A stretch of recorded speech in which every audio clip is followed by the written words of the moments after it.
So I was talking to my girlfriend Amy over the phone, and I said, I know this sounds vain, but they should make a movie out of my life.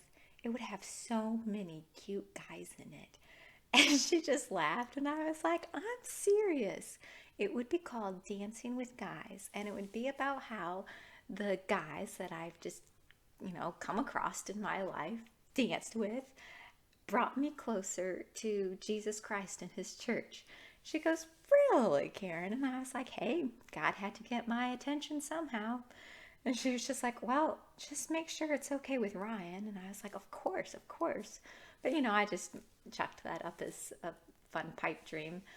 But recently, something happened that gave me the inspiration that I didn't even know I needed. And I thought, I could at least just start this idea on a smaller scale. Just don't make fun of me.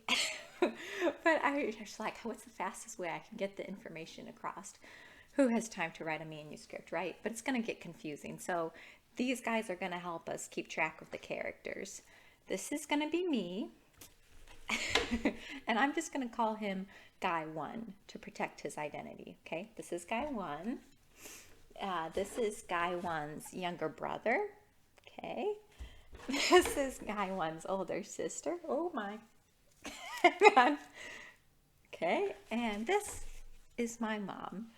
So the story begins. Oh, and so I'd also like to keep in mind that this happened like 10 plus years ago. So I can't remember everything verbatim, but there were a few things that I think I really remember well because they were so influential on me. They really just planted the seed that would later on lead to me becoming a Christian. And I'll always be thankful to Guy 1 for this. So, like I said, this isn't going to be verbatim, but I remember it pretty well, I think. Okay, so this scene actually starts out with me and my mom.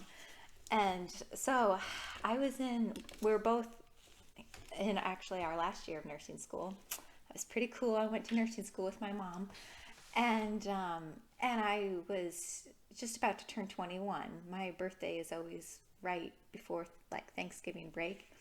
And I had gone out with Guy 1 before in August. We went to we're from the same hometown, but we went to different colleges. And so he knew I was turning 21. And he's like, oh yeah, I'll take you out again and get you a drink. And I said, oh, okay, sure, fine, bye. And so that was like back in August, I think. Okay, so this is me sitting at my computer, just imagine it. My mom's, I don't know, doing whatever. And I said, oh, I get a Facebook message from Guy 1. He wants to take me out for a brew. He was something like, Karen, your Golden B-Day approaches, and I'd like to take you out for a brew, if that's your thing. These are the days I'm free, blah, blah, blah. And my mom, reads it, and she said, I don't like that he wants to take you out for a drink. Do you want to have a drink with him? And I was like, well, I'd like to go out with him, but I don't really want to have a drink with him. She goes, good, then tell him that. And so I start typing, and then I go, he's not going to like that. Like, I could just tell that would kind of throw a wrench in his plan, right? Like, I'd always be like, oh yeah, sure, that sounds like fun.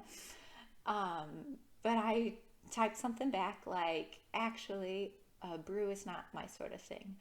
I know, I'm very weird. These are the dates I'm free, blah, blah, blah. And she goes, Karen, you're not weird. And I was like, Mom, I go to nursing school with you. I let you read my Facebook messages to guys. That's weird. And she looks over it.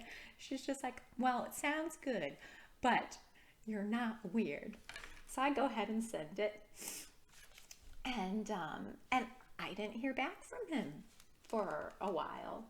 Thanksgiving break came and went, which is odd because he usually got back with me right away. But anyway, I forgot to mention, I feel like my life has kind of been like living from my mom's mistakes because she was a people pleaser. And, I probably got that from her. And so she really encouraged me, like, Karen, I forgot to mention that. She was like, what do you want to do? And I was just like, I don't really want to have a drink. I'll go and I think that's what I said. I'll go and keep you company. But that's not my thing. So that's how I responded. I didn't hear back from him. And so I actually reached back out to him like in December. And I just sent him some video, and he said, oh yeah, and I'd still like to take you out sometime. And how about my younger brother go with us? So I said, sure. So over Christmas break, we meet up again. And so it's me, guy one. Maybe we don't meet these people. I don't know. I just think it's going to get confusing with all the characters. And I'm a visual learner. And his younger brother are in the back, and we're driving along. And, because we're from the same hometown, right? But we're driving to the restaurant Steak and Shake, and then we were going to go see a movie afterwards. Although it was still kind of early. So I go, and I was kind of embarrassed about this, but I thought, it's going to come out eventually. I was like, did I tell you I go to nursing school with my mom? Immediately, he shoots this look back. And his brother, he's like, no, you didn't tell me that. I was like, oh, yeah. And yes, she gets better grades than me. She's street smart. And he laughed, which I didn't really understand why it was so funny, but I guess now I kind of do. And then so we get to this restaurant, and the two brothers are sitting across from each other like this. And then I'm sitting here beside guy one. And the conversation, I can't remember, verbatim everything we talked about. But he mentioned, of course, me turning 21 and not having a drink. And he's just like, so let me get this straight. You've turned 21 and you still haven't had like an alcoholic beverage. And I was like, no, you don't want to have a drink. And it's like, no, not really. I just don't really want to. And I just remember thinking, I think my mom was onto something, because at first I felt kind of bad. It's kind of like when my kids want to make me breakfast in bed or something, and I'm not really hungry, but I know they worked hard on it, and it's like, oh, okay, I'll eat this for you. And I was like, he just wants to take me out for a drink. But this was different, and I could tell because he just wouldn't drop it. And he's just like, why don't you just try it? And I was like, why don't you just try a ballet class? He goes, fine. Wait, let me put him down. I have too many people to hold on to. And I said, tights and everything. He's like, fine. Isn't the ratio of, guys to girls in a ballet class isn't that bad? I was like, well, okay, I'll just have to run it by the artistic director. So I was kind of dancing at Fort Wayne Ballet at the time. And so anyways, I don't exactly remember how it went. But then he brought up that we had a time dilemma, and he was just like, well, so there's still a bunch of time before the movie starts, so what are we going to do? And keep in mind that he's planned things before, and the time usually works out well, right? But for some reason, this time, he had not planned it that well, and we had a bunch of extra time. And he's just like, Buffalo Wild Wings is right over there. He's like, so if you don't want to, have a drink, what are we going to do?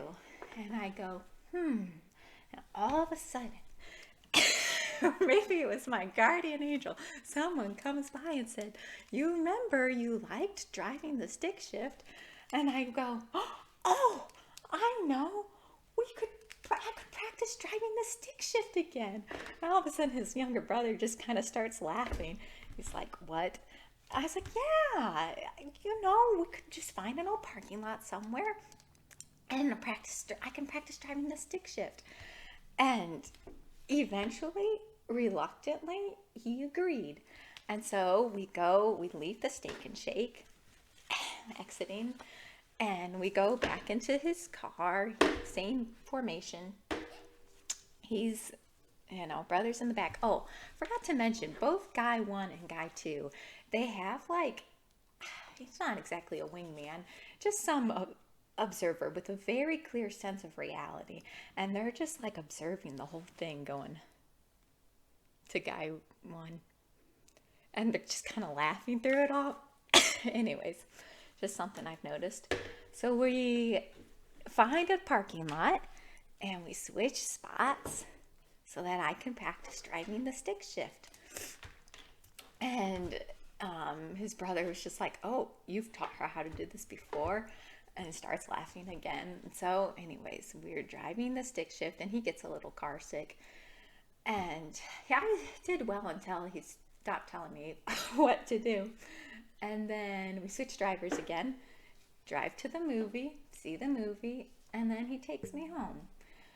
So time passes, I graduate from nursing school, pass my boards, I get this gig, a short-term dance gig, and then I got another gig. I was going to fill in the snow and flower corps for a small ballet company, and it was down in Florida. So I had to fly down, and I flew into the Clearwater airport. And so these dancers were going to pick me up. I was staying with them. It was just like a weekend of performances that they needed me to fill in for. And it was kind of like an audition too, to see if I liked the company, to see if they liked me. And so they picked me up from hang on, got to get my other Barbies. They picked me up from the airport. These are just pretend random people. And they're like, hey, so it's one of these other company members. It's his 21st birthday. This is like a whole year later. So I'm like, I think I had just turned 22. He kind of had a birthday around the same time I did. And so we're going to stop by this Hard Rock Cafe, Casino, Hotel place and just hang out there for a little bit, and then we'll take you home. And so I was like, sure, fine. So I literally, get off the airport and go with them to this casino and meet all these other random people. And we're sitting at this, I wish I could show you guys. It's like this long table. And I actually kind of enjoyed it because when I'm at the studio, I'm just kind of quiet. And so it was just kind of nice meeting all the other company members, like in a non-work setting. And so my future roommate was Japanese, and her fiance at the time was sitting beside me. Oh wait, this is guy one. Is that gonna confuse? No, this is a different Ken doll. Okay, and he was drinking sake, and he said, do you want to try some? And it just kind of, I think, would have been pretentious if I had said no. So I just tried a little sip. Oh, I was like, oh, that's disgusting. And they all laughed, and that was that. So, they took me home eventually, or back to their place, and we don't need to go into that story, but I ended up dancing there for the rest of that season and then one other season. Okay, so the whole point in that is that I tried an alcoholic drink, and I was so excited to tell guy one about it, right? So I email him, Facebook message, and I said, hey, I tried sake. He had never tried it before. Imagine that. And so he invited me over again. This is like a whole year later. And I go over to his house, and it was really fun because Guy One's little brother was there, Guy One was there, and Guy One's older sister was visiting. And so, they introduced us, and I forgot to mention, so Guy One, he was in my older brother's class. He was like 3 years older than me. And then he had an older sister, and his older sister's friend was like one of my favorite babysitters. So she somehow knew me or remembered me from when I was little, but I didn't really remember her. And she was just like, oh my goodness, Karen. And she said, you're sweet, aren't you? I don't really remember what I said. And then she thought for a while, and she goes, you should stay sweet. Got that, Guy One? And so anyways, we decide to play this game called Kemp's. And it's really easy. It's kind of like, I don't know, dummy euchre maybe. You just try to get like 3 of a kind. And you play with partners. So, oh goodness, this is hard to show. We're all sitting so they're sitting across from each other like this. And then his sister and I were partners. And what you do is you come up with a sign together, talk over, okay, once you get 3 of a kind, you make a sign. And boy, this is all so much better in my head. but tried to help you visualize it. So there's guy one. I'm hanging on just a minute. Let me lower this. Okay, that's better. Now I don't have to hold them up there. So I forgot to mention, we're playing Kemps, and you make the sign, right? And there's also something you can do called double Kemps, where if you have three of a kind, you can wait until your partner gets three of a kind and makes the sign. And then if you say double Kemps, you get double the points. And so guy one is explaining all this to me because I haven't really played it since like 5th grade. And so we start playing Kemps. And I'm just not good at these games. Board games, they're just, not my cup of tea. I don't mind playing, but I'm just not that great at them. And so we were losing and they're winning. And I remember though, the next round, I got three of a kind really early on. And I started to try to make the sign to my partner, and she wasn't even looking because, it just wasn't usual that you would get three of a kind that early. And I thought, forget it, because they know our sign, I think. We were losing. And so I just said, I'm just going to play defensively and try to guess what your guys' sign is. And I just looked back and forth at them, And pretty soon I see her make the sign that she has Kemps. And I was about to say Kemps, and all of a sudden, my little, guardian angel flies in and says, don't forget the double Kemps rule. And I go, double Kemps. And she looks at me kind of like, smart. And I just kind of let them pretend to think I'm that smart. I don't know if they believe me or not. And then I kind of think that they wonder, like, is she acting or is she just genuinely that happy? Because I was just like, oh, that's right. When you call double Kemps, you get double the points.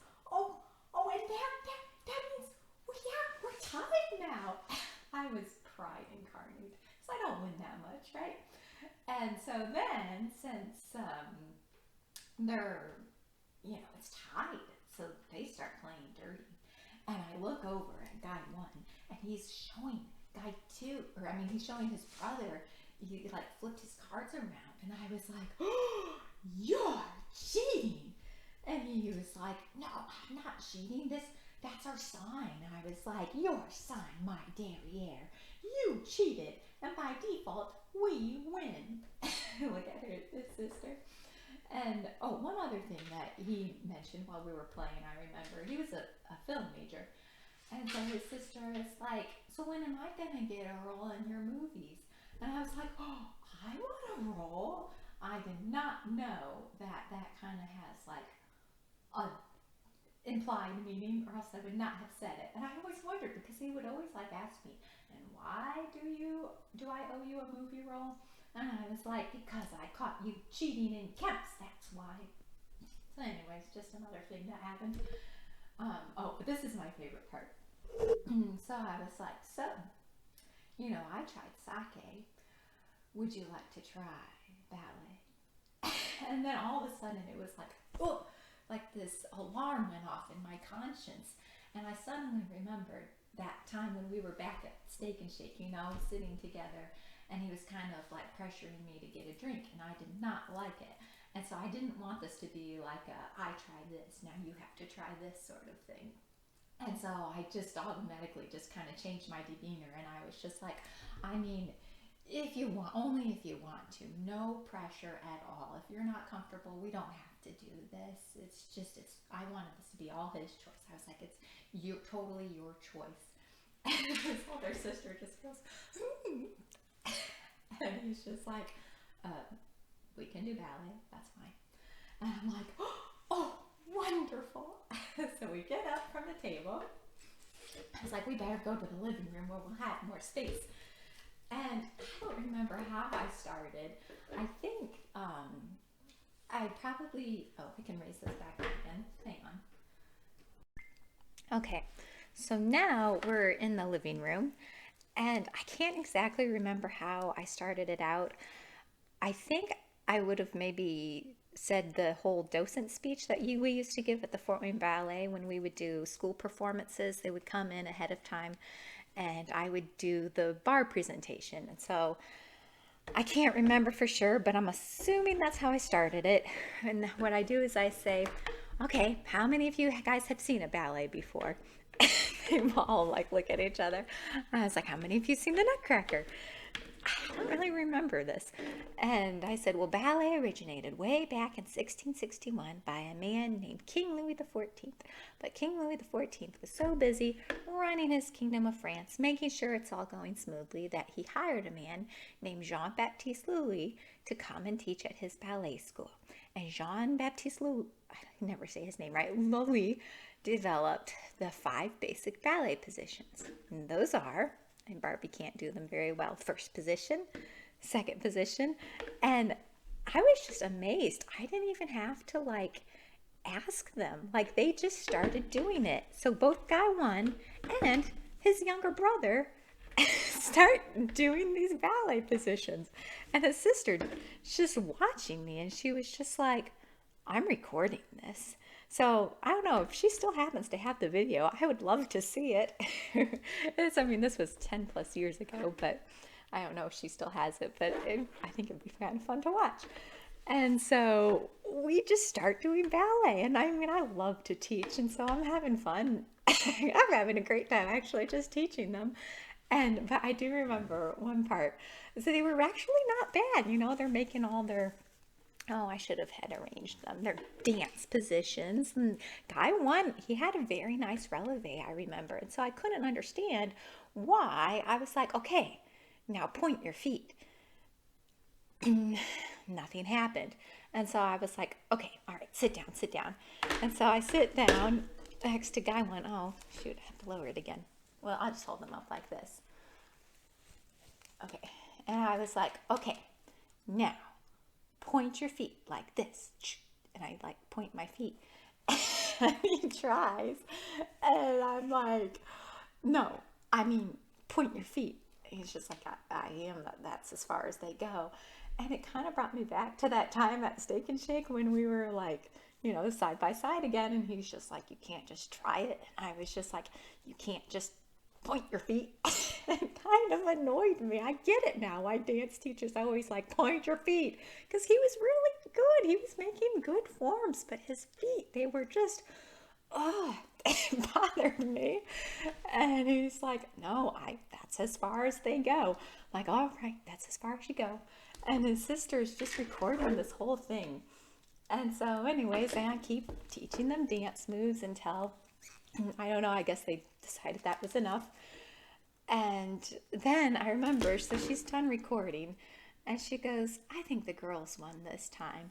And I was like, well, yes, we've already established this. I caught them cheating in Kemp's. And so by default, we win. I had no idea what she was maybe really talking about. And I just look back at that whole experience, and I just think, what a grace. I played the game and won, and I didn't even know I was playing. So God will fight for you. And so anyways, I always like to thank my guys for dates, because I don't get many. I didn't at the time. And I said something like, it was wonderful meeting your older sister, and I so enjoyed, teaching you ballet. I hope you had as much fun as I did. Here's some more ballet videos I really like, because that was like my religion back then. These were my pagan days. So I love to teach, and at the time I just loved to tell people about ballet. Now it would be Catholicism, but back then they were ballet videos. And I said, Merry Christmas, something like that.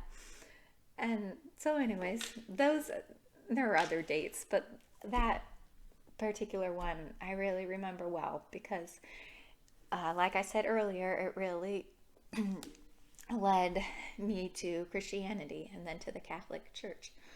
So I can think of 3 big life lessons that I learned from that experience. Number 1, doing the right thing can be hard, but it also can be fun. And I kind of think with Guy 1, God just started me off with an easy one, because it was hard at first when my mom, sending that first Facebook message. I knew he wouldn't like that. But once we got it to Steak and Shake. I was just like, look, I already told you no. And then it just became fun. And you know who actually, every actually lesson I realized has a quote, and who says it really well is Captain Jack Sparrow. He says, a dishonest man you can always trust to be dishonest. Honestly, it's the honest ones you have to look out for, because you can never predict when they're going to do something incredibly stupid. And I was like, oh yes, that's the story of my life. I mean, it really is so true. You never know what ideas the little Holy Spirit's going to put in your head, right? And especially in this world, people just aren't used to seeing it go the other way. And so it can be fun to be a Christian, even though I didn't even know it at the time. God will protect you. He will fight for you. So that's lesson number 1. Oh, I will say though, doing the right thing can be hard sometimes. Like I remember telling my nun friend, do you know how I know I did the right thing? And she goes, why? And I was like, because it was really hard. But this one was fun. Sometimes doing the right thing can be really fun and fulfilling. It always is in the end. Okay, so that's lesson 1. Well, lesson 2. This one actually took a few other guys before this reality sunk in. And there sadly are exceptions to this lesson. But I just realized if we want men to behave, all we have to do is behave ourselves. I know there are probably some secular feminists that would really disagree with me on that. And sadly, like I said, that's just generally speaking, there are exceptions. But I think that women have power, and we threw it away trying to become men instead of just reminding them that we're women. And my quote for this is Saint Edith Stein, or Saint Teresa Benedicta of the Cross. She said, the world does not need what women have. The world needs what women are. Isn't that so good? Like, men do not need sex. They need to be sanctified. I just love her. And I was actually, okay, random tangent, but you know when you become Catholic and you're like Googling, oh, who's the patron saint of this? Who's the patron saint of that? And so I was looking up dates too. Oops. And I was like, I wonder whose feast day I got married on. So I Google it, August 9th, feast day of Edith Stein. Who is that? You know, I'd never heard of her before. And the more I'm reading about her, I'm just like, oh, if there's a day for a woman to be married, this is it. I love her. And so I'm going to attach a link down below. I'll have the quote and then maybe some links if you'd like to learn more about her, because she is really a great saint for our times, I think. She is a Catholic feminist. Okay, so that's lesson 2. Lesson 3. This is the biggest and I'd say most important lesson. And I guess I already knew this, but it just really reaffirmed it for me. And that is that I am loved. And the reason that I listened to my mom and obeyed her is because she loved me. She loves me. And I knew she loved me. And so my relationship with my mom, it just so helped prepare me to have a relationship with God. And I mean, I was always seeking, but at that time in my life, those were like my pagan days, you know. I didn't go to church in college, and my religion had just kind of taken a back seat. But I still had my conscience, and I had my mom, and I knew that she loved me. And so it's kind of interesting because with Guy 1, my mom was my authority figure. And then with Guy 2 and Guy 3, God became my authority figure. It switched with Guy 2, I remember. That was a whole nother story. And then with Ryan, it became the Catholic Church. And it's just been wonderful. And so anyways, my quote for this is actually Abraham Lincoln. He says, all that I am or ever hope to be, I owe to my angel mother. And that's actually that's exactly how I feel about it too, Abe. I have a crush on Abraham Lincoln, and I got sucked into reading more and more about him because the times are upon us again. And you know what I realized? Sorry, this is another tangent, but doesn't he really remind you of John Paul II? I mean, not everything, but his life. So they both lost their moms when they were 9 years old. 9 years old. And they had good moms. Like Abraham Lincoln, he also said, this isn't verbatim. He was something like, a man is never poor if he has a godly mother. And then, so John Paul II also lost his mom at 9 years old. Then he lost his older brother at like 12. And then he lost his dad. And, all along, he just went to his faith, and he comes across St. Louis de Montfort and develops this huge devotion to Mary all throughout his life. And I mean, we all know John Paul II becomes a great, great pope. And so Abraham Lincoln kind of had the same thing. He lost his mom when he was 9. Then he loses his older sister when he's like 20. And he actually became really depressed. And he tried to self-medicate himself with these pills, but they actually had a bunch of mercury in them back then. And it made him really irritable. And like, he would just have these outbursts, and he knew it was from the pills. And so he, stopped taking them. And then he, gets married, has 4 boys. 3 out of the 4 of them die.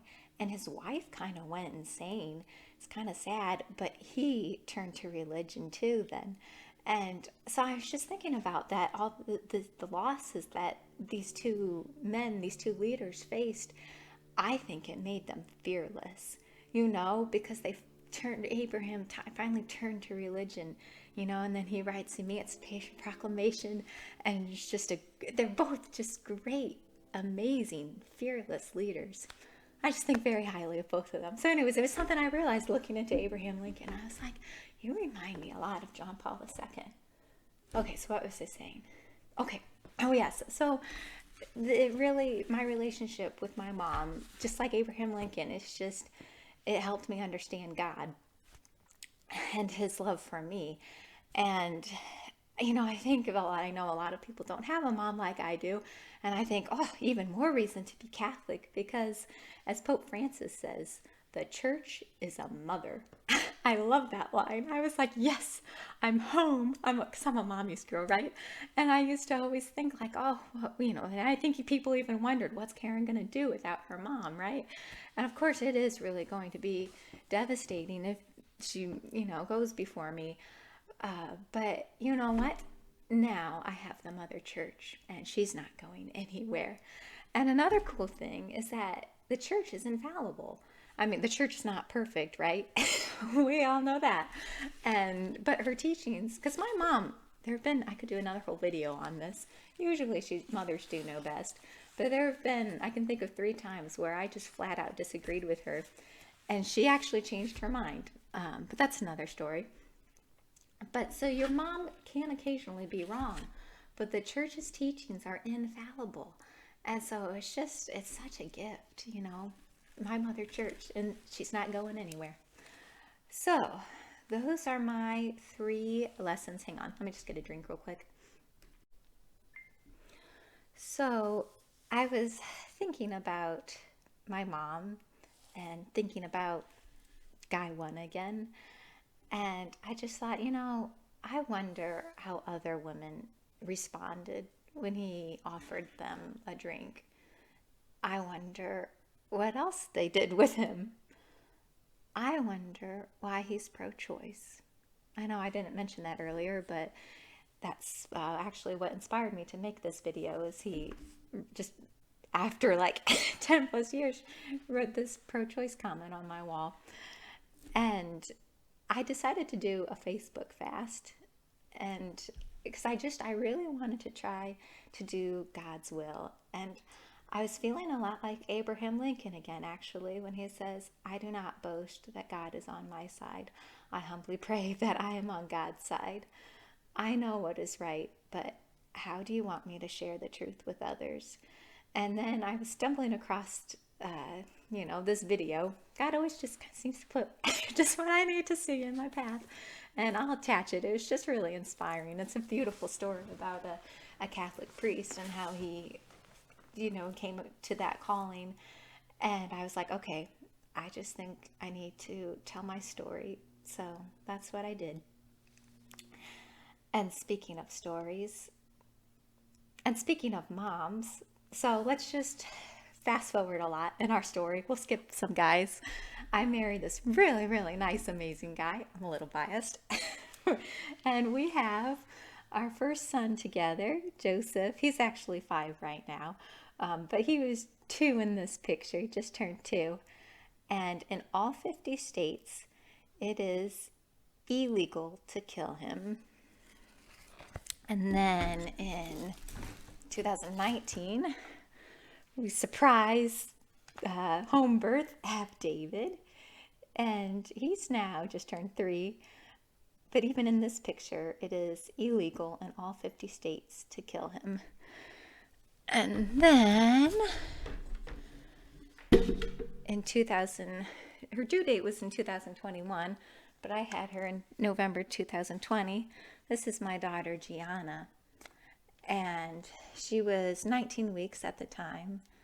And in most states, well, we shall see, this is pending, but it is legal to kill her. And according to Guy One's Facebook quote, let's keep it that way, he says. So go ahead, Guy One. Tell me my daughter's life didn't matter. And I just thought, since the times are upon us again, I would read, and since I have a good history crush on Abraham Lincoln, I thought I would just read the Gettysburg Address. 77 years ago, our fathers brought forth on this continent a new nation, conceived in liberty and dedicated to the proposition that all men are created equal. Now we are engaged in a great civil war, testing whether that nation or any nation so conceived and so dedicated can long endure. We are met on a great battlefield of that war. We have come to dedicate a portion of that field as a final resting place for those who here gave their lives, that that nation might live. It is altogether fitting and proper that we should do this. But in a larger sense, we cannot dedicate, we cannot consecrate, we cannot hallow this ground. The brave men, living and dead, who struggled here, have consecrated it, far above our poor power to add or detract. The world will little note, nor long remember what we say here, but it can never forget what they did here. It is for us, the living, rather, to be dedicated here to the unfinished work which they who fought here have thus far so nobly advanced. It is rather for us to be here dedicated to the great task remaining before us, that from this honored dead we take increased devotion to that cause for which they gave the last full measure of devotion, that we here highly resolve that these dead shall not have died in vain, that this nation under God shall have a new birth of freedom, and that government of the people, by the people, for the people, shall not perish from the earth. They didn't see blacks as people, just like they don't see the unborn as people. And do you know what happens when we dehumanize people? Brene Brown says, once you've dehumanized someone, you can do whatever you want to them. So go ahead, Guy One. Tell me my daughter's life didn't matter.